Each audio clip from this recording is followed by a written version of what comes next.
নমস্কাৰ বন্ধু বান্ধৱীসকল অসমৰ মুখ্যমন্ত্ৰী ডক্টৰ হিমন্ত বিশ্ব শৰ্মাই যোৱাকালি সংবাদ মাধ্যমৰ আগত কৈছে যে মিয়াৰ লগত মুখ্যমন্ত্ৰীৰ কোনো শত্ৰুতা নাই, কোনো দুশ্মনী নাই। মিয়াৰ লগত আমাৰ কোনো ধৰণৰ শত্ৰুতা নাই। মিয়াই ভাৰত মাতা কি জয় ক'লেও আমাৰ কোনো আপত্তি নাই। বন্ধু বান্ধৱীসকল, আমি মিয়াৰ বিৰোধী নহয়। নিৰ্বাচনৰ পাক মুহূৰ্তত ডাঙৰ ঘোষণা ডক্টৰ হিমন্ত বিশ্ব শৰ্মাৰ। এইবোৰ কি বকি আছে বন্ধু বান্ধৱীসকল? এতিয়া মানে মিয়াসকল বিজেপি হ'ব লাগিব, তেতিয়াহে মিয়া বন্ধু হ'ব পাৰিব নেকি?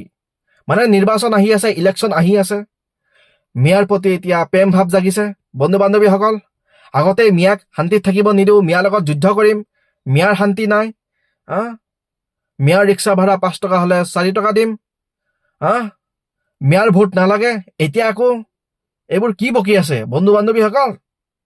আৰু ডক্টৰ হিমন্ত বিশ্ব শৰ্মা ডাঙৰীয়াই কৈছে যে 10টা চৰ্ত মানি চলিব লাগিব। মিয়াসকলে 10টা চৰ্ত মানিলেহে বন্ধু হ'ব পাৰিব।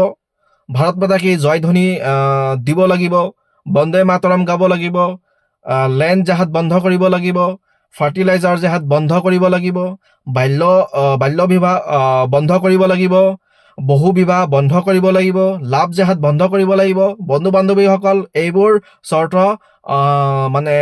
মানি চলিব লাগিব মিয়াসকলে, তেতিয়াহে ডক্টৰ হিমন্ত বিশ্ব শৰ্মাই মিয়াৰ লগত ফ্ৰেণ্ডশ্বিপ কৰিব, তেতিয়াহে মিয়াক ভাল পাব।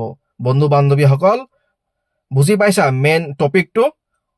বন্ধু বান্ধৱীসকল, আজিৰ এই টপিকটো কেনেকুৱা লাগিল? যদি ভাল লাগিল লাইক কৰা, চেনেলটো ছাবস্ক্ৰাইব কৰা, ফ'ল' কৰা, কমেণ্ট কৰা আৰু শ্বেয়াৰ কৰি দিয়া।